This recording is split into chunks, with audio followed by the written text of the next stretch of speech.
Edhe 35 vjetë kampion kombëtar ka përgjën. Ai ka mbi një dekadë që është bërë i njohur tek shqiptarët me këtë personazh. Ndaj për shumë njerëz Agron Llakaj dhe Sali Berisha shpesh personifikojnë njëri tjetrin. Aq sa për Llakajn, një pjesë e suksesit i dedikohet këtij petku. Por çfarë ndodh për aktorin kur personazhi të cilit ti i ke dedikuar një pjesë të karrierës humb nga populariteti i tij?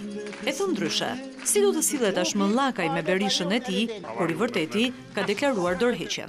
Kjo pyetje ndoshta më vjen në një pozitë shumë të vështirë, do më falësh të pi pak ujë. Tani do të pi dhe pak ujë.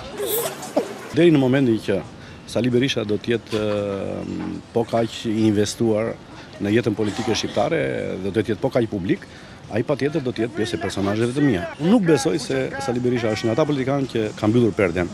Sali Berisha do vazhdoj të jetë në skenë në mënyrën e vet. Kam pas letra dhe unë që thonë, jo, nëse triqet ai, a bëhesh ti kryetari i Partisë Demokratike?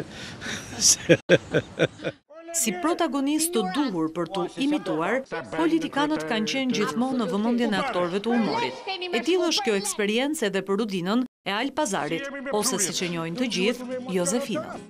Tana i ka ba Berisha. Jam e bindur që Zonja Topalli do jetë shumë më interesante dhe do ketë më shumë batuta në opozit, sepse e ka shumë interesante nevrikosjen, edhe unë nga nervat e saj kam përfituar batutat të cilat i kam imituar. Por në opozit ose anasjelltas, siç ishin deri tani, personazhet e politikës do të vijojnë të jenë në vëmendjen e aktorëve, pasi siç thonë ata, edhe Rodina do haj bukë.